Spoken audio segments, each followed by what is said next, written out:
যে আল্লাহ তাআলা যাকে পছন্দ করে ভালোবাসে তারা তাকে ব্যবহার করে দিলেন যে তারা কি করে ব্যবহার করে। আল্লাহ তাআলা আমাদেরকে পছন্দ করছে দেখে আমি মনে করি আমাদেরকে ব্যবহার করতেছে।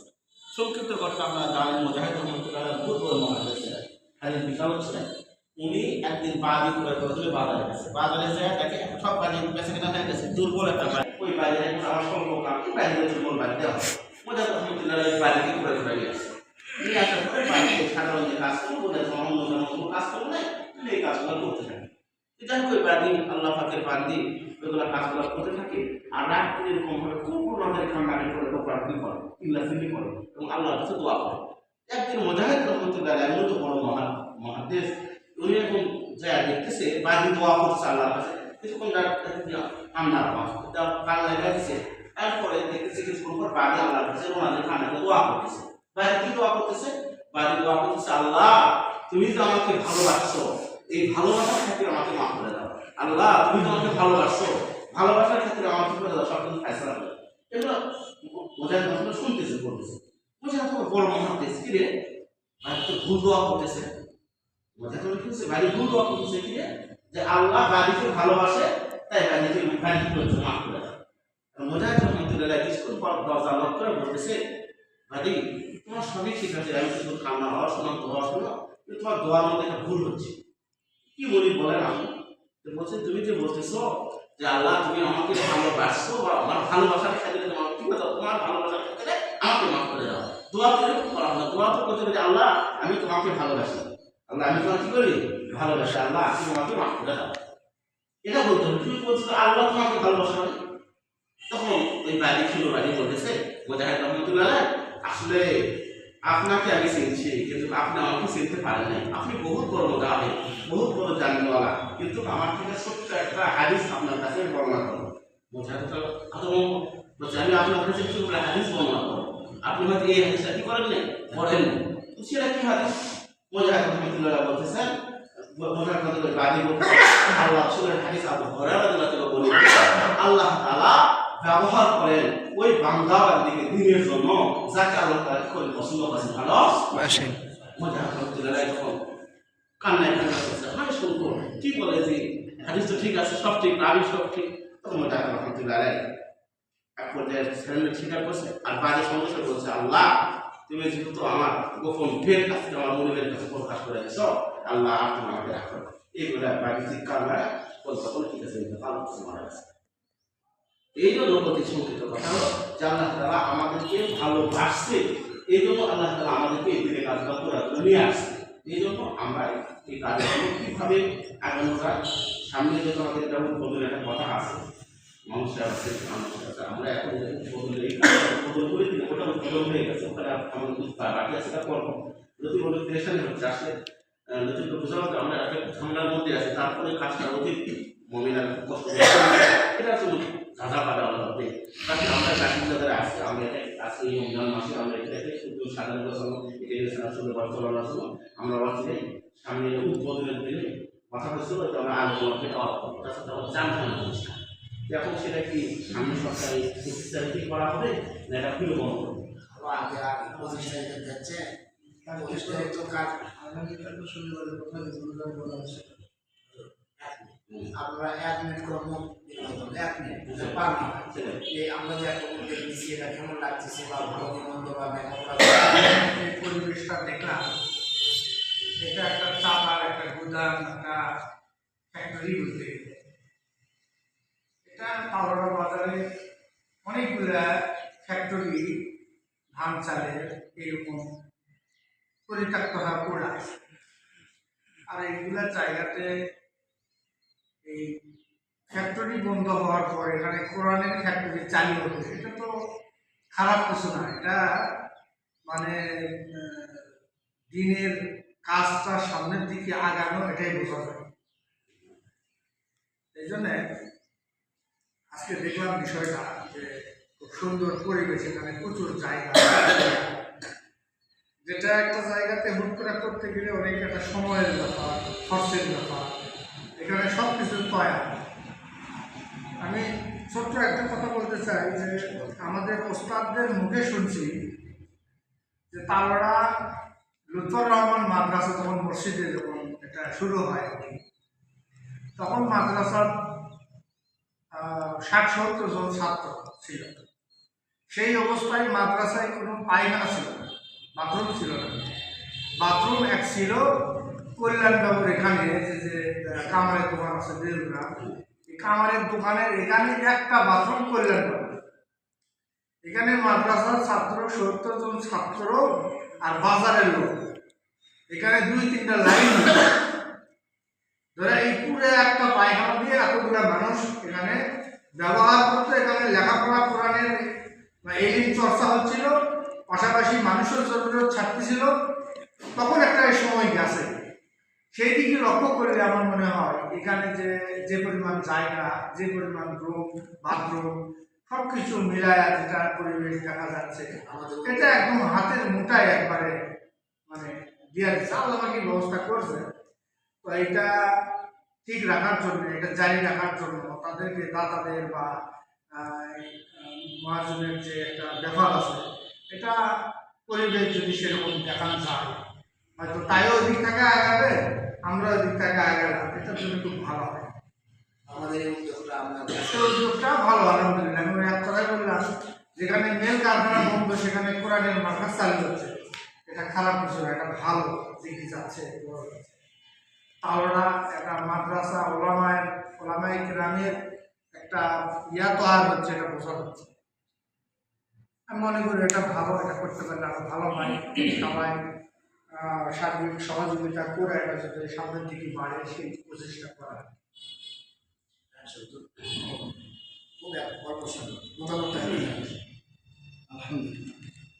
এখানে আসার পরে যথেষ্ট ভালো লাগছে। দ্বিতীয় সব কথা বলছেন, এখানে আমাদের বড় বড় মাদ্রাসাও আছে, আলম আমার অনেক আছে। এই জায়গায় একটা প্রশিক্ষণ কেন্দ্র হওয়া মানে আমাদের জন্য অনেক সুবিধা। আর এই এলাকার এরকম নাই, এগুলো অনেক দূরে যাবে। আমি মনে করি এটা যথেষ্ট একটা ভালো ক্লাস। আমার কাছে এটা মনে হচ্ছে যে এখানে তো মাদ্রাসা নতুন তৈরি হয়েছে, কিন্তু শিক্ষক তো সেভাবে তৈরি ট্রেনিং সেন্টার থাকে, তাহলে এখানে শিক্ষক ভালো ট্রেনিং করতে পারবে, তারপর মাদ্রাসাটা ভালো করে পড়াতে পারবে। ট্রেনিং না করে তাহলে তো ভালো করে আমাদের মাদ্রাসাটা পরিচালনা করতে শিক্ষক আমাদের সমস্যা হয়। আমাদের এই উদ্যোগটা হ্যাঁ, এই উদ্যোগটা আসলে ভালো। আপনাদের শুরুতে আপনাদেরকে আমি বলতেছি, সেই বলাটা আর আজকে বাস্তবায়নে আসাটা, এটার মধ্যে আপনার কি মতামত হচ্ছে? মানে বাস্তবায়ন আসে কেমন আপনি বুঝতে পারতেছেন? না, এখন আমাদের জন্যই তো জ্ঞান বলা হয়েছে, কিন্তু বুঝতে পারেন না, আলহামদুলিল্লাহ এখানে আসার পর ভালো লাগতেছে যে তাওলায় এই জায়গায় যে ট্রেনিং সেন্টার হচ্ছে, অনেক জায়গা দেখা যায় অনেক দূরে দূরে যাওয়া লাগে ট্রেনিং করতে। অনেক জায়গায় মানে খাওয়া দাওয়ার ট্রেনিং অনেক সমস্যা, খাওয়া খাওয়া। এখানে আল্লাহ রহমতে জায়গায় অনেক খাওয়ার সমস্যা দিলে হবে না। এই জন্য আমার কাছে অনেক ভালো লাগতেছে।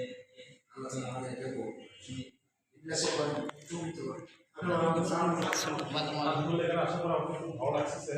আমাদের একটা বিষয় শিক্ষকদের জানা উচিত, মানে বাচ্চাদের কিভাবে আমরা শেখাবো, সেটা আমরা শিখতে পারতেছি এবং লেখার ক্যাপাসিটি এগুলো আমার ভালো লাগছে। এটাকে আপনাদের এরকম দেখছিলেন যে আসলে কতটুকু আমাদের দূরত্ব আছে। আমরা হয়তো নাকি ইন্টারমিডিয়েট বা আমরা বিএসসি কমপ্লিট করেছি, অনার্স কমপ্লিট করেছি, ঠিক আছে, কিন্তু আসলে বাস্তবতায় যে আজকে আসলে মানে কিভাবে বাচ্চাদের শেখাবো, কত দূরে আছে, অনেক দূরে আছে। দূরে আছি না, মনে করেন যে উপরে আছে, আমরা দূরে আছি। দূরে আছে। আলহামদুলিল্লাহ, আমি সর্বপ্রথম আল্লাহ তাআলার শুকরিয়া আদায় করি যে এই ট্রেনিং সেন্টারে আমরা সর্বপ্রথম ট্রেনিং দিতে আসছে, সুযোগ পাওয়ার জন্য আল্লাহ তাআলার শুকরিয়া আদায় করি। এবং আমাদের হুজুররা যথেষ্ট পরিমাণের মেহনত করতেছে, অক্লান্ত পরিশ্রম। বিশেষ করে আমি লতিফ হুজুরকে মানে সবসময় দেখি, তারপরে বড় হুজুর আছে, আমার হুজুরদের স্যার আছে। তো আমি তাদের সুস্বাস্থ্য কামনা করে কথা এখানে শেষ করছি। আলহামদুলিল্লাহ, আল্লাহ শুকর। আমরা এখানে দিনী প্রতিষ্ঠান করে একমাত্র উদ্দেশ্য আল্লাহ তাআলাকে রাজি খুশি করার এবং দিনকে প্রচার করার, যাতে ছোট ছোট বাচ্চারা দিন পায় এবং সবাই যেন, সমস্ত মুসলমানরা দিন যেন পায়, এবং ছোট ছোট বাচ্চাদের কিভাবে শিক্ষা দিবে এটা থেকে যেন বোঝা হয়। আল্লাহ তাআলা আমাদের সবাইকে এই জন্য কবুল করুন। আমিন। আলহামদুলিল্লাহ। আমরা নিজের ট্রেনিং এর জন্য ঢাকাতে গেছি, তো সেটা আমরা এখন হাতের মুঠোয় পেয়ে যাচ্ছি ইনশাআল্লাহ। তো আমরা সর্বোচ্চ দিয়ে চেষ্টা করব, আপনারাও চেষ্টা করবেন যাতে এই প্রতিষ্ঠানে এরকমভাবে মুআল্লিমা দ্বারা এরকমভাবে কি হয়, পরিপূর্ণ হয়। এই দোয়া আমরা এবং উভয়ে আল্লাহর কাছে করবো যাতে আল্লাহ তাআলা এই প্রতিষ্ঠানটাকে কি করে, কবুল করে।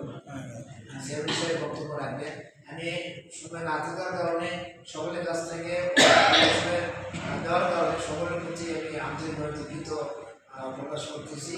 সময় থাকলে বলে অনেক কথা না প্রকাশ করতে পারতো, এখন আমাদের সামনে বলেছেন শুনে দেওয়া হবে। আসসালামু আলাইকুম ওয়া রাহমাতুল্লাহ। আলহামদুলিল্লাহ, শুকরিয়া। আজকে 21শে ফেব্রুয়ারি আমাদের বাংলাদেশের মাতৃ শহীদ ভাষা দিবস পালন করা হয়। বাংলা ভাষা মাতৃভাষা, আমাদের ভাষা ল্যাঙ্গুয়েজ খুব অত্যন্ত শেখা দরকার। আল্লাহ পাক কোরআনে কারিমে নিজেও বলছেন ভাষা শেখা দরকার। সূরা ইউসুফে আল্লাহ তাআলা বলেন, ইন্না আনজালনাহু কুরআনান আরাবিয়্যান লাআল্লাকুম তা'কিলুন। নিশ্চয়ই আমি এই কোরআনকে আরবি ভাষায় নাযিল করেছি, অবতীর্ণ করেছি। আমাদের এই ট্রেনিং সেন্টারের মূল লক্ষ্য উদ্দেশ্য এটা নয়। মূল লক্ষ্য উদ্দেশ্য সারা বাংলাদেশে ওলামায়ে কেরাম যেভাবে নুরানি মেহনত করতেছে, নুরানি মেহনতে সাকসেস, কিন্তু এমন এক দিক থেকে ওলামায়ে কেরাম ধরে যাচ্ছে এটা আমরা কল্পনা করি না। হয়তো বড়রা করতে পারে, কিন্তু করার পরে বাস্তবতায় ফিরে আসতেছে কিনা আমি জানি না। যেদিন থেকে আমার মাথায় আসে সেদিন থেকে চিন্তা করছি আমাদের এই নুরানি ট্রেনিংটা কারিগরির একটা উদ্দেশ্য নিয়ে করছিল। সেটা হলো যখন কেজি, কিন্ডারগার্টেন এবং ব্রাক এই সমস্ত প্রতিষ্ঠান বাংলাদেশের সমস্ত মুসলমানদের বাচ্চাদের ঈমান ধারণ করার চেষ্টা করছিল, সেই সময় কারিগরির সাহেব রহমতুল্লাহ আলাইহি ঈমানকে ফিরে আনার জন্য, বাচ্চাদের মাঝে দিয়ে দেওয়ার জন্য এই নুরানির জন্ম হয়। কিন্তু ওনার উদ্দেশ্য ছিল সমস্ত বাচ্চারা নুরানিতে এসে ঈমান নেবে, কিন্তু এই নুরানিকে পড়াইতে যাইয়া হাজার হাজার ওলামায়ে কেরাম কোরআন ও হাদিস থেকে বঞ্চিত হচ্ছে। সর্বমূল লক্ষ্য উদ্দেশ্য এটা। আব্দুল লতিফ সাহেব আমাকে প্রায় 6 বছর আগে থেকে খেলতেছে, কিন্তু আমি সাহস পাইনি। কিন্তু তখন তাকে বললাম, পরামর্শ করলাম যে এমন একটা নুরানি বের করতে হবে যে নুরানি শুরুটা যেন হয় আরবি ভাষা দিয়ে। আর আরবি ভাষায় যেহেতু কোরআন নাযিল হয়েছে, এই কোরআনের ভাষা দিয়ে যেন নুরানিটা পরিবর্তন হয়ে কোরআনমুখী হয়। এই প্রচেষ্টা নিয়ে আর কালরাতে আমরা নুরানি ট্রেনিং সেন্টার, শুধু নুরানি ট্রেনিং নয়, 4টি হক প্রত্যেকটা মুসলিমদের বাচ্চার দিনের গোড়ায় যেন দিতে পারি, এই মিশন নিয়ে এই কালরাতে আল্লাহ পাক কথা শুরু করে দিয়েছে। আল্লাহ এই মিশনকে কবুল করুক। ওই মিশনটা কি জিনিস? সূরা বাকারা 82 নং অথবা 102 নং আয়াতে আল্লাহ বলছেন, 1 নাম্বার হচ্ছে যদি বান্দা হন, কি হন? বান্দা। তাহলে কোরআনে কারিমে তরজমা, কোরআনে কারিমে বিশুদ্ধ তেলাওয়াত শিখতে হবে, তরজমা বিশুদ্ধ শিখতে হবে, বৈধ অবৈধ জেনে বোঝা শিখতে হবে, এরপরে দাওয়াতি কাজ। এই 4টার মধ্যে যায় দেখি আরবি ভাষা ছাড়া আর কোনো বিকল্প নাই। এই জন্য আমরা এখানে যারা ট্রেনিং করবো শুধু নুরানির মধ্যে সীমাবদ্ধ নয়, আমরা আরবি ভাষাকে প্রাধান্য দিয়ে আরবি ভাষায় নামুসরফ সব সহকারে এখানে নুরানি ট্রেনিং করা হবে ইনশাআল্লাহ। আল্লাহ যদি আমাদের তৌফিক দান করেন, মাঠে ময়দানে নেমেছি, আল্লাহ যেন এই নামাজটা কবুল এবং 100বার বাস্তবায়িত করেন। আপনাদের কাছে এই বলে আমি আমার বক্তব্য শেষ করছি।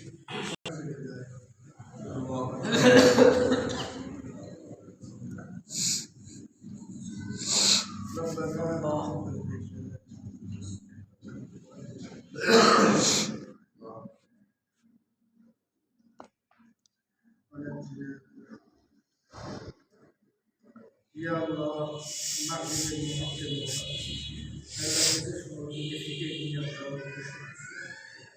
Ya Allah, দিনের একটা ফিকির নিয়া, ইয়া আল্লাহ তালিম তরবিয়ত নিয়ে আমার কোরআনের প্রত্যেকটি হরফ কিভাবে ভালোভাবে উচ্চারণ হয়, কিভাবে কোরআনের হরফগুলো ঘরে ঘরে পৌঁছায় যায়, এই ফিকির নিয়ে আমরা বসছি, ইয়া আল্লাহ এই মজলিসকে আপনি কবুল করেন, ইয়া আল্লাহ এই স্থানকে আপনি কবুল করেন, আমাদের বৈধ মাকসাদকে আপনি কবুল করেন, ইয়া রাব্বুল আলামিন। আল্লাহ এই সমস্ত কাজ যেন আপনাকে রাজি খুশির উদ্দেশ্যেই হয়, এর ভিতরে আপনি ওয়াসাআত দান করেন, ইয়া আল্লাহ। ইয়া আল্লাহ আমাদের মনে ইয়া আল্লাহ খালেস নিয়ত দান করেন, ইন্নামাল আমাল নিয়ত দান করেন, ইয়া আল্লাহ। ইয়া আল্লাহ এই কাজ যেন পরিপূর্ণভাবে হয়, আপনি গায়েবী খাজানা থেকে আঞ্জাম দিয়ে দেন, ইয়া আল্লাহ পয়সার সমস্ত আঞ্জাম দিয়ে দেন, ইয়া আল্লাহ গায়েবী খাজানা থেকে যত খরচা আল্লাহ গায়েবী খাজানা থেকে দিয়ে দেন। ইয়া আল্লাহ এই কাজ করার মতো হিম্মত সাহস, ইয়া আল্লাহ সহযোগিতা সকল আপনি করেন, ইয়া আল্লাহ এই কাজ করতে যেন পিছপা না হয়, ইয়া আল্লাহ সামনে থেকে যেন তিনি কাজ অগ্রসর হয়, ইয়া আল্লাহ বাচ্চা কাচ্চা সবার মনের ভিতরে দুইটা ভালো দেন, ইয়া আল্লাহ। আল্লাহ প্রত্যেকের মনে থেকে বাইরান করে দেন, ইয়া আল্লাহ প্রত্যেকে যেন এটা একটা সমাজের মধ্যে আসে, ইয়া আল্লাহ এই কাজ যেন আমরা সামনে বাড়াইতে পারি সেই জন্য ইয়া আল্লাহ এই যিনি কাজ কবুল করে দেন, এই যিনি কাজ সর্বশেষ আমাদের ভালো করে ইয়ে করে দেন, রব্বানা সিফ আন্না আযাব জাহান্নাম ওয়া আযাব